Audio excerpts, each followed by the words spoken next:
안녕하세요. 경제학 장 박사입니다. 여러분 혹시 이런 생각해 보신 적 있으세요?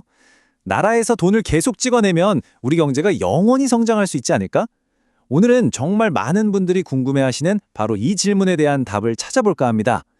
경제학의 바이블이죠. 이중구 이창용 교수님의 경제권론 이호제를 바탕으로 통화정책의 장기 효과에 대해 아주 쉽고 명쾌하게 설명해 드릴게요. 자, 그럼 바로 시작해 볼까요? 중앙은행이 돈을 계속 찍어내면 우리 경제는 영원히 성장할 수 있을까? 어때요? 언뜻 보면 경기가 나쁠 때 돈을 풀어서 경제를 살린다. 굉장히 간단하고 효과적인 해결책처럼 들리죠? 과연 이게 정말 정답일까요? 오늘 저와 함께 그 결과가 어떻게 되는지 끝까지 한번 따라가 보시죠. 이 질문에 답을 하려면 먼저 경제학의 아주 기본적인 도구인 총수요, 총공급 모형을 봐야 합니다. 자, 여기 그래프를 보세요. 지금 우리 경제는 E0라는 지점에서 아주 안정적인 상태에 있다고 가정해 볼게요. YF는 완전 고용 산출량이라고 하는데요. 말이 좀 어렵죠. 쉽게 말해서 우리 경제가 가진 모든 생산 능력을 최적으로 활용하고 있는 가장 이상적인 상태라고 생각하시면 됩니다. 물가도 P0에서 안정되어 있고요. 자, 그런데 정부가 경기를 좀 더 활발하게 만들어보자 하고 중앙은행을 통해서 시중에 돈을 풀기 시작합니다. 이걸 바로 통화 공급량을 늘린다고 하죠. 그럼 어떻게 될까요? 시중에 돈이 많아지니까 당연히 사람들 지갑도 두둑해지고 기업들도 투자를 늘리겠죠. 바로 이 힘이 경제 전체의 수요, 즉 총수요 AD 곡선을 오른쪽인 AD1으로 쭉 밀어 올리는 겁니다. 총수요가 확 늘어나니까 경제 균형점이 E1으로 이동했어요. 그래프를 한번 보세요. 생산량이 원래 YF 수준이었는데 Y1으로 늘어났죠. 물가도 P1으로 살짝 올랐고요. 바로 이때 한 학생이 아주 신나서 이렇게 말합니다. 와, 교수님! 생산이 늘고 실업률도 떨어졌겠네요? 이게 바로 정답 아닌가요?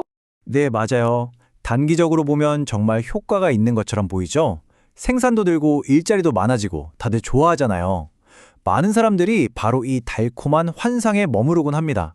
하지만 진짜 이야기는 지금부터 시작됩니다. 그래서 제가 다시 질문을 던져보죠. 좋습니다. 다 좋은데 이렇게 경기가 막 뜨거워지고 물가가 오를 때 우리 노동자들의 월급은 과연 가만히 있을까요? 이 질문 속에 바로 장기적인 변화의 열쇠가 숨어 있습니다. 그러자 다른 학생이 곰곰이 생각하다가 대답합니다. 기업들이 생산을 늘리려면 사람을 더 뽑아야 하니까 서로 데려가려고 월급을 올려주지 않을까요? 다른 원자재 가격 같은 생산 비용도 덩달아 오를 것 같아요. 바로 그거예요. 정확합니다. 이제 슬슬 비용이 오르기 시작하는 거죠. 자, 다시 그래프로 돌아와 볼까요? 월급 같은 생산 비용이 오르면 기업들 입장에서는 어떨까요? 예전과 같은 가격을 받고 물건을 팔아서는 남는 게 줄어들겠죠. 그래서 어쩔 수 없이 생산량을 줄이게 됩니다. 이것이 바로 경제 전체의 공급, 즉 총공급 AS 곡선을 왼쪽으로 이동시키는 원인이 되는 거죠. 결국 경제는 반짝 좋았던 E1 지점을 따라서 새로운 균형점인 E2를 향해 움직이기 시작합니다. 자, 지금까지의 복잡한 과정을 한번 정리해 볼게요. 1단계, 정부가 돈을 풀어서 총수요가 늘어납니다. 2단계, 단기적으로 생산도 늘고 실업률도 떨어지는 반짝 호황이 찾아오죠. 이게 환상이에요. 3단계, 하지만 그 이면에서는 임금과 생산 비용이 스멀스멀 오르기 시작합니다. 4단계, 비용이 오르니 기업들이 생산을 줄여서 총공급이 줄어들고요. 마침내 5단계, 생산량은 결국 원래 자리로 돌아오고 물가만 영구적으로 오르게 되는 겁니다.